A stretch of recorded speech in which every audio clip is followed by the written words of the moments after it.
Hello दोस्तों, ये तो हम सभी जानते हैं कि अगर हम ये चाहते हैं कि हमारी बॉडी स्ट्रांग हो और हमारी हेल्थ जो है वो बहुत अच्छी हो और कोई बीमारी हमारे पास ना आए, तो हमें रेगुलर एक्सरसाइज और अच्छे फूड की, न्यूट्रिशियस फूड की ज़रूरत होती है। लेकिन अगर ये ऐसा हो रहा हो कि आप अच्छा खाना भी खा रहे हैं, आप एक्सरसाइज भी कर रहे हैं और फिर भी आपका वेट बढ़ता जा रहा है, तो नेचुरली आपको तो फिक्र होगी कि भाई ये हो क्या रहा है। मैं तो हर चीज़ वो कर रही हूँ या कर रहा हूँ जो कि होनी चाहिए हेल्थ के लिए, लेकिन मेरा वेट खामखा क्यों बढ़ रहा है। तो इसकी एक वजह ये भी हो सकती है कि आपका जो थायराइड ग्लैंड है वो अंडर एक्टिव है, यानी कि वो स्लो काम कर रहा है। अब जो थायराइड ग्लैंड है वो क्या है, वो ये एक बटरफ्लाई शेप का एक ग्लैंड है जो कि हमारे विंड पाइप यानी कि हमारी सांस की नाली के करीब यहाँ पर हमारी गर्दन में होता है, और ये एक हार्मोन पैदा करता है जो कि हमारी बॉडी के मेटाबॉलिज्म को कंट्रोल करता है। अब अगर आपका थायराइड जो है वो अंडर एक्टिव है, यानी कि कम स्लो काम कर रहा है, तो इसका मतलब ये है कि वो हार्मोन जो है वो कम पैदा कर रहा है जो कि आपकी मेटाबॉलिज्म के लिए ज़रूरी है। तो आपका यानी कि मेटाबॉलिज्म फिर स्लो डाउन हो जाता है और जो कैलोरीज़ जो हैं वो बजाय यूज़ होने के, यानी कि आपकी बॉडी को बर्न होने के या यूज़ होने के, वो आपकी बॉडी में जमा होने लग जाती हैं। They are just stored over there instead of being used. तो इसका ये मतलब है कि ज़ाहिर है जब कैलोरीज स्टोर होंगी तो आप थोड़े मोटे हो जाएंगे, यानी आप you will put on weight. तो ये इस वजह से भी आपका वज़न बढ़ सकता है। अब ये बताना बहुत ज़रूरी है कि जो healthy thyroid gland, it is vital for your well being, बहुत ज़रूरी चीज़ है, क्योंकि ये ना सिर्फ आपके वेट को कंट्रोल करता है या उसको रेगुलेट करता है, बल्कि it regulates many other body functions, जैसे कि आपका हार्ट है, आपके मसल का फंक्शन है, आपकी डाइजेशन है, आपकी ब्रेन, हद ये कि आपकी बोन हेल्थ के लिए भी इसका जो पार्ट है इस बोन हेल्थ में भी है। तो अब ये अजीब सी बात है कि ये औरतों में बहुत कॉमन है, यानी कि लेडीज़ में ये is 10 times more common in women and is more likely to occur as you grow older. जो बढ़ते जाएंगे उम्र में आपकी लाइकलीहुड इसके होने का चांस ज़्यादा हो जाता है। चलिए, अब आप ये होगा कि भाई ये अंडर एक्टिव क्यों होता है। पहली बात तो ये है कि थायराइड हार्मोन जो है वो अच्छा सही तरह काम करते हैं अगर आपकी जनरल हेल्थ अच्छी हो। तो ये तो ज़रूरी है कि जनरल हेल्थ आपकी अच्छी होनी चाहिए, लेकिन एक और रीज़न वो ये भी हो सकता है कि आपकी बॉडी में आयोडीन की कमी है। आयोडीन जो है वो हमारी बॉडी में मतलब आयोडीन की ज़रूरत होती है हमारी बॉडी में इस थायराइड ग्लैंड को काम करने के लिए, क्योंकि जो हार्मोन बनता है थायरॉक्सिन, वो उसके अंदर आयोडीन की ज़रूरत होती है। तो इस वजह से अगर आपकी बॉडी में आयोडीन की कमी है तो डेफिनेटली फिर इसके अंडर एक्टिव ग्लैंड होने के चांसेस हैं।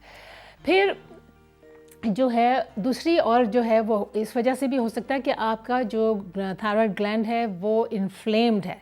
अब इन्फ्लेमेशन कैसे हो सकती है कि भाई आपकी इन्फेक्शन हो गई है, कोई फ्लू वायरस है या कोई और वायरल इन्फेक्शन है या मम्प्स हो गए हैं आपको, तो इस वजह से भी इन्फ्लेमेशन हो सकती है। ऑल्सो ऑटो इम्यून कंडीशन, कई दफ़ा ये होता है कि आपकी इम्यून सिस्टम जो है by mistake it destroys thyroid tissue, so the gland cannot make enough hormones. तो ये सारी वजह होती हैं। अब इसके साइन क्या हैं, I mean apart from being overweight, I mean putting on weight, और क्या हो सकते हैं कि आप थका थका बहुत महसूस करते हैं, आपकी बाल और आपकी स्किन जो है वो ड्राई हो जाती है, आपको ठंड बहुत लगती है, और आपका जो है वो ब्रेन इतनी आसानी से फोकस नहीं होता, हैवी पीरियड्स भी हो जाते हैं, often as I said weight gain तो मैंने बता ही दिया, कॉन्स्टिपेशन भी आपको ज़्यादा हो सकती है। तो ये तो साइन हो गए। इसका मतलब ये है कि आपको अपने डॉक्टर के पास जाएं तो वो उससे जो है उससे मतलब कंसल्ट करें। तो थायराइड ग्लैंड जो है, मैंने जैसे आपको कहा कि आयोडीन की पे बहुत डिपेंडेंट है, तो जो कि फूड में होता है, लेकिन अगर उसकी कमी हो जाए, हालांकि ये थोड़ा सा बिल्कुल यूज़ होता है, बहुत छोटी सी क्वांटिटी होती है जो आपकी बॉडी को चाहिए होती है, ट्रेस एलिमेंट है ये आयोडीन, लेकिन आपकी इतना ज़्यादा उसकी ज़रूरत है कि थायराइड ग्लैंड जो है वो बहुत से फंक्शन जो है वो उनको आपकी बॉडी के बहुत से फंक्शंस को रेगुलेट करता है, इंक्लूडिंग योर बॉडी टेम्परेचर। तो पहले तो मैं आपको ये बताऊं कि हमारी बॉडी के दो तरह के टेम्परेचर होते हैं। एक होता है बेसल टेम्परेचर। बेसल टेम्परेचर होता है जब आप रेस्ट कर रहे होते हैं और उस वक्त का ये टेम्परेचर होता है, जो कि यूजुअली जो नॉर्मल टेम्परेचर होता है उससे ज़रा कम होता है। यानी कि बेसल टेम्परेचर एवरेज जो है वो होता है 90 बिटवीन 97 फ़ारेनहाइट टू 98 फ़ारेनहाइट। और अगर इस बेसल टेम्परेचर में कमी होती है तो हो सकता है कि आपका थायराइड फंक्शन जो है वो ठीक नहीं है। अब कैसे मालूम हो कि आपका बेसल टेम्परेचर जो है वो कम है? तो मैं उससे पहले कि मैं आपको ये बताऊं, मैं नॉर्मल टेम्परेचर तो आपको मालूम ही है कि हमारा नॉर्मल टेम्परेचर जो है वो होता है 90 बिटवीन 97.8 टू 99.5। तो ये दोनों आपको टेम्परेचर मैं आपको ज़रा बताना चाह रही हूँ इन्फॉर्मेशन के लिए कि बेसल टेम्परेचर जो होता है वो ज़रा सा हमारे नॉर्मल टेम्परेचर से कम होता है। अच्छा, अब कैसे मालूम हो कि हमारा बेसल टेम्परेचर भी कम हो गया है? अगर आपका जो हार्मोन ये जो काम नहीं कर रहे थायराइड ग्लैंड के, तो उसके लिए मेरे प्रोग्राम में एक हेल्थ एक्सपर्ट आए थे और उन्होंने मेरे शो में और उन्होंने एक टिप दी थी, आप करके देखिएगा। तो ये ग्लास का मर्करी थर्मोमीटर है जिसमें ये वैसे तो और तरह के भी आजकल थर्मोमीटर हैं, लेकिन ये ट्रेडिशनल जो होता है जिसमें मर्करी है।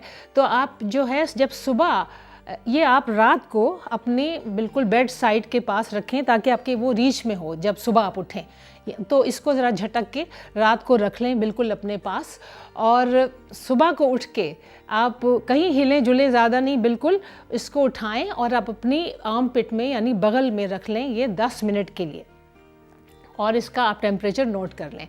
अच्छा, और इसी तरह अब ये आप 6 दिन तक सुबह को वर्क करें बिल्कुल हिले जुले बगैर, ये इसको उठा के बस मतलब चलना फिरना मत शुरू कर दें उससे पहले।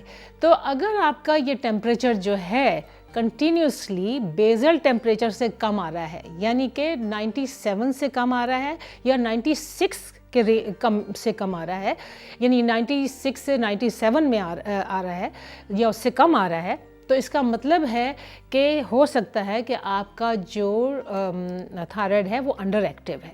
तो इसके लिए आप अपने डॉक्टर से ज़रूर कंसल्ट करिए और इसको एक्यूरेटली डिटेक्ट करने की कोशिश कीजिए, तो ताकि आपकी फिर वो मेडिकल ट्रीटमेंट शुरू हो जाए। क्योंकि अगर थायराइड अंडर एक्टिव होता है तो उसके लिए एक स्पेसिफिक मेडिकल ट्रीटमेंट है जो कि होनी ज़रूरी होती है। तो प्लीज़ ये मैंने इसलिए ये वाला वीडियो किया है ताकि आपको ये एक टिप दे दें और आपको बता दें कि अगर अंडर एक्टिव है तो डॉक्टर को ज़रूर बताइए। तो इसी तरह आप हेल्थ और वेलबीइंग के लिए देखते रहिए हमारा ये channel. Just share and like and subscribe to my channel. Thank you.